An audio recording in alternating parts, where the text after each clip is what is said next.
Nesse exemplo agora, a gente vai dar continuidade à situação estudada no vídeo anterior, porém vamos explicar de onde que vem aquele modelo.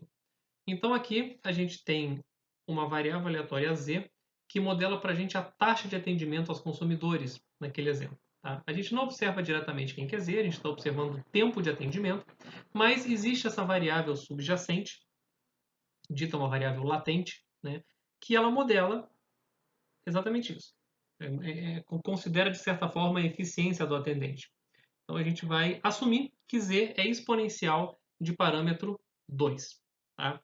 Uma vez que a gente conhece quem é a taxa, uma vez que a gente fixou uma taxa zão igual a zzinho, eu tenho duas variáveis aleatórias, x1 dado zão igual a zzinho e x2 dado zão igual a zzinho, que representam para mim o tempo de atendimento aos consumidores, dado a taxa de atendimento fixada. Então, agora eu vou assumir que essas variáveis são independentes, tá? Elas são o caso de algo que a gente chama de condicionalmente independentes, tá? Porque no caso anterior, no exemplo anterior, x1 e x2 não eram independentes, mas quando a gente condiciona em outra variável, elas se tornam independentes. E eu vou dizer que xi dado zão igual a zzinho tem distribuição exponencial com o parâmetro zzinho. E o nosso objetivo é estudar quem que é a marginal de x1 e x2 e estudar a sua independência. Bom, eu vou contar um spoiler para vocês, x1 e x2 vai ter a distribuição exatamente estudada no exemplo anterior. Tá? Mas vamos fazer a conta aqui antes da gente seguir nessa interpretação, ok? Bom, então, para calcular quem que é a marginal de x1 e x2, eu tenho que considerar primeiro quem que é a conjunta, né, x1, x2 e z, e integrar a variável z. Bom, o que a minha modelagem me dá diretamente é o seguinte, eu sei quem que é f de x1 e x2 dado z. Tá? Por definição, essa condicional é dada para mim por x1, x2 e z dividido por f de z.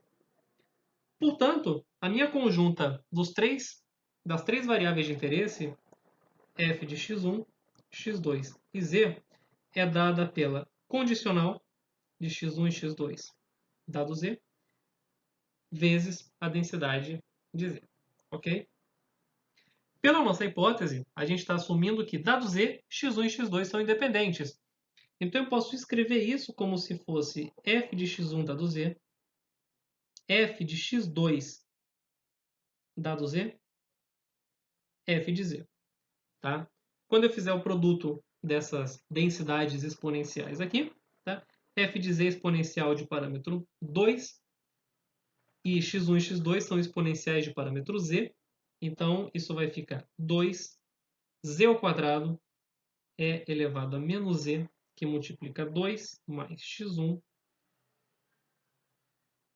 mais x2 para x1, x2 e z positivos. Ok? Agora, tendo essa conjunta das três variáveis em mãos, eu posso calcular quem que é f de x1, x2, que vai ser a integral de 0 a mais infinito de f de x1, x2 e z dz. Ou seja, integral de 0 a mais infinito de 2z ao quadrado é elevado a menos z, que multiplica 2 mais x1 mais x2 dz. Bom, esse cálculo ele é simples de ser feito, tá? Você vai ter que fazer a integral por partes duas vezes. Eu vou omitir essa conta aqui, mas pause o vídeo e faça essa conta por você mesmo. E o resultado vai dar exatamente 4 dividido por 2 mais x1 mais x2 elevado ao cubo para x1 e x2 positivos. Ou seja, a gente recuperou exatamente quem que é o modelo estudado no exemplo anterior. Então, o que ele representa para você? É o tempo de atendimento a consumidores quando você desconhece a taxa com a qual eles estão sendo atendidos. Ou seja, quando você desconsidera essa taxa, né? Você marginaliza nessa taxa. E a pergunta se essas duas variáveis são independentes, né? A gente bem sabe que não. A gente viu no exemplo anterior que elas não são independentes. Então, relembrando, esse é um ponto bastante importante do ponto de vista estatístico, tá? A gente construir, compreender a construção desse modelo, entender esse procedimento de marginalização e entender essa noção de variáveis aleatórias condicionalmente independentes, tá? x1 e x2 não são independentes, mas condicionadas em z pela construção do nosso modelo, elas são independentes. Então, se você reparar, aqui assumir a independência condicional de x1 e x2 é uma hipótese necessária para construir o modelo.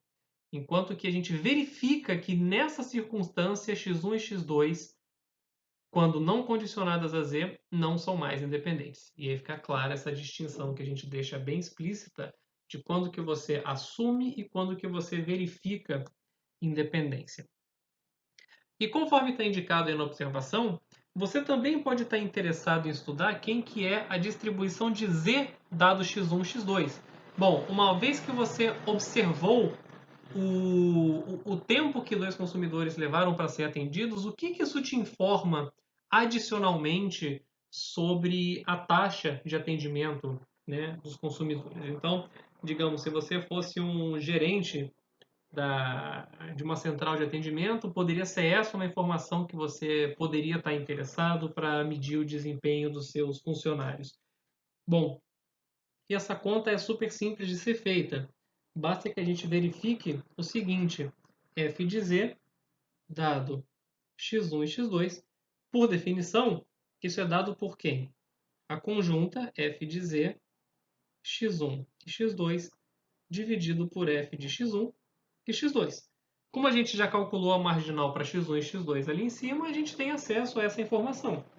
Então isso vai dar 2z² é elevado a menos z, que multiplica 2 mais x1 mais x2, dividido pela marginal, que é 4 sobre 2 mais x1 mais x2 elevado ao cubo. Só para reescrever, ficar de um jeito mais simpático, né? 2 sobre 4 vai dar meio de 2 mais x1 mais x2 ao cubo, que multiplica z² é elevado a menos z, que multiplica 2 mais x1 mais x2, se z for um valor positivo. Lembrando, novamente, né, só o z é variável. x1 e x2 aqui são valores fixos para você. E você pode estar interessado em calcular probabilidades da seguinte forma: qual que é a probabilidade da minha taxa de atendimento ser menor ou igual do que 1, dado que x1 é igual a 1 e x2 é igual a 4. Ou seja, você quer saber quão eficiente foi esse atendente, dado esses dois tempos de atendimento dele, e calcular essa probabilidade da sua taxa ser menor do que 1, porque isso pode estar relacionado a ele ganhar um bônus, por exemplo, no final do mês, pela eficiência.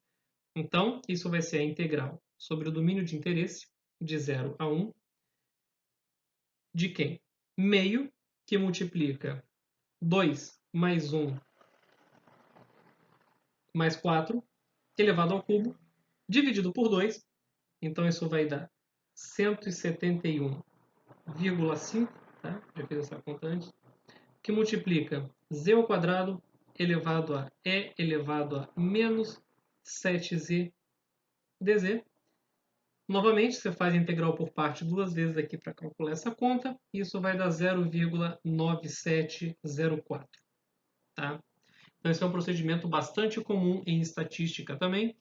A gente não chegou a usar diretamente aqui, mas de certa forma tem a ver com o teorema de Bayes. Né? A gente tem a distribuição de x1 e x2 dado z e quer encontrar alguma coisa sobre z dado x1 e x2. Tá? Não vamos entrar em muitos detalhes sobre isso, vocês vão ver bastante sobre inferência bayesiana nos cursos de inferência estatística, mas eu espero que esses exemplos apresentados nesse vídeo, no vídeo anterior, tenham sido importantes para ilustrar o quão importante é o estudo de vetores aleatórios para a estatística.